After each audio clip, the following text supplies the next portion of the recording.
چاہیے کہ ہم مومن بن کر زندگی گزاریں۔ السلام علیکم ورحمۃ اللہ وبرکاتہ۔ بسم اللہ الرحمن الرحیم۔ عن عدی بن حاتم رضی اللہ عنہ قال سمعت رسول اللہ صلی اللہ علیہ وسلم یقول اتقوا النار ولو بشق تمرۃ۔ عدی بن حاتم رضی اللہ عنہ کہتے ہیں میں نے رسول اللہ صلی اللہ علیہ وسلم کو فرماتے ہوئے سنا جہنم کی آگ سے بچو خواہ کھجور کا ایک ٹکڑا ہی دے کر بچو۔ اسے بخاری نے روایت کیا ہے۔ اس چارٹ سے ہمیں یہ فائدہ حاصل ہوتا ہے کہ چھوٹی سی بھی چیز ہو ہم اس کو صدقے میں دینا چاہیے۔ یہ چھوٹی سی چیز کیا دے اس طرح سمجھ کر نہ رکھ لیں، بلکہ اس کو دے کر ہم اپنے آپ کو جہنم کی آگ سے بچائیں۔ ہمیں چاہیے کہ وہ کسی چیز بھی دے کر جہنم کی آگ سے بچائے۔ آخر میں اللہ تعالیٰ سے دعا ہے کہ ہم سب کو صدقہ دے کر اپنے آپ کو جہنم سے بچانے کی توفیق عطا فرمائے۔ آمین ثم آمین۔ وآخر دعوانا ان الحمدللہ رب۔ السلام علیکم ورحمۃ اللہ وبرکاتہ۔ بسم اللہ الرحمن الرحیم۔ سورۃ النحل 60 آیت میں اللہ تعالیٰ فرماتا ہے کہ ہم تمہیں دودھ پلاتے ہیں جو خون اور گوبر کے بیچ میں ہوتا ہے۔ اس چاٹ کو ڈالنے کا مقصد یہ ہے کہ اللہ تعالیٰ کی قدرت بہترین ہے کہ اس کے گائے کے ایک ہی پلیٹ میں تین چیزیں ہوتے ہیں، خون، دودھ اور گوبر۔ اللہ تعالیٰ کبھی دودھ کو ہمیشہ خالص ہی لاتا ہے، کبھی اس میں لال کلر اور ہرا رنگ نہیں لاتا۔ السلام علیکم ورحمۃ اللہ وبرکاتہ۔ اس آیت میں اللہ تعالیٰ فرما رہا ہے کہ جو نیکی کر کر احسان جتلاتا ہے تو اس کا بہت برا، قیامت کے دن وہ بہت برا قرار دیا جائے گا۔ جیسے اللہ تعالیٰ اس میں فرماتا ہے اے ایمان والو اپنی خیرات کو احسان جتا کر اور ایذا پہنچا کر برباد نہ کرو، جس طرح وہ شخص جو اپنا مال لوگوں کے دکھاوے کے لیے خرچ کرے اور نہ اللہ پر ایمان رکھے نہ قیامت پر، اس کی مثال اس صاف پتھر کی طرح ہے جس پر تھوڑی سی مٹی ہو، پھر اس پر زوردار بارش برسے اور وہ اس مٹی کو وہ خالی کر دے اور اسے صاف اور خالی کر کے ایک دم سخت چھوڑ دے، اور وہ جو اپنی نیکی کمایا تھا جو بھی وہ تھوڑی سی نیکی یعنی نیکی کی مثال مٹی سے دی جا رہی ہے، جو بھی وہ تھوڑی سی بھی نیکی کمایا تھا تو اللہ تعالیٰ نے جب وہ احسان جتلایا دوسروں کو ایذا پہنچایا تو اللہ تعالیٰ نے زوردار بارش برسایا اور اس کی نیکیوں کو برباد کر دیا۔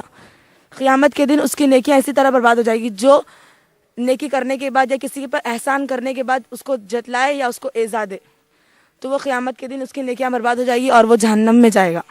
آخر میں دعا ہے کہ اللہ تعالیٰ ہم سب کو اس برے فعل سے بچائے۔ آمین ثم آمین۔ السلام علیکم ورحمۃ اللہ وبرکاتہ۔ بسم اللہ الرحمن الرحیم۔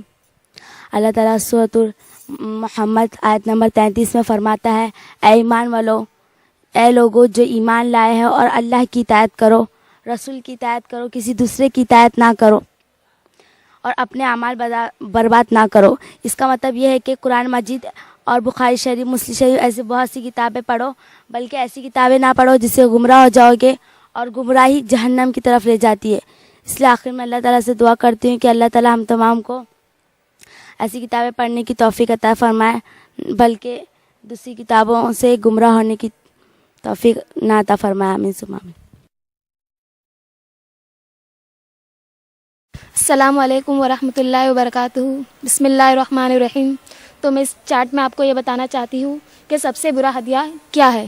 ابن عباس سے روایت ہے کہ نبی کریم صلی اللہ علیہ وسلم نے فرمایا کہ تحفہ دے کر اسے واپس لینا اس کتے کی طرح ہے جو خود کہہ کر اسے چاٹ لیتا ہے۔ آخر میں اللہ سے دعا ہے کہ ہم کو اس طرح تحفے دینے سے اور لینے سے حفاظت فرمائے۔ السلام علیکم ورحمۃ اللہ وبرکاتہ۔ بسم اللہ الرحمن الرحیم۔ ہم کو اس دنیا میں کس طرح سے زندگی گزارنا ہے کہ اس میں بتایا جاتا ہے کہ اس مسافر کی طرح زندگی گزارو۔ عبداللہ بن عمر رضی اللہ عنہ نے بیان کیا کہ رسول صلی اللہ علیہ وسلم نے میرا کھندا پکڑ کر فرمایا کہ دنیا میں اس طرح سے رہو جیسے تو مسافر یا راہ چلنے والا ہو. مسافر یہ سمجھتا ہے کہ وہ اپنی منزل کو ایک نہ ایک دن پہنچنا ہے. اسی طرح ہم اس دنیا میں ایک مسافر کی طرح زندگی گزاریں اور ہمارا گھر آخرت ہے. آخر میں اللہ تعالیٰ سے دعا ہے کہ اللہ تعالیٰ ہم کو ایک راہ چلتے مسافر کی طرح زندگی گزارنے کی توفیق عطا فرمائے. آمین ثم آمین. السلام علیکم ورحمۃ اللہ وبرکاتہ. بسم اللہ الرحمن الرحیم.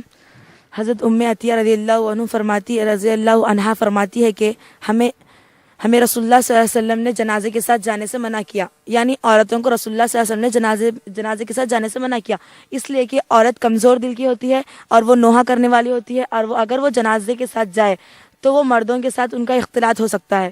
اس لیے اللہ کے رسول نے عورتوں کو جنازے کے ساتھ جانے سے منع فرمایا.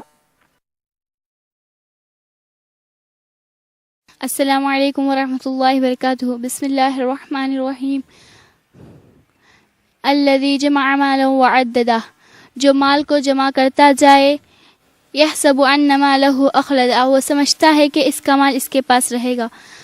اس چارٹ میں ہمیں یہ بات معلوم ہو رہی ہے کہ مال کی حرص کرنا بے فائدہ ہے، اور ہم دنیا میں جتنا بھی مال جمع کرتے جائیں وہ ہمارے ساتھ کبھی بھی آنے والا نہیں ہے.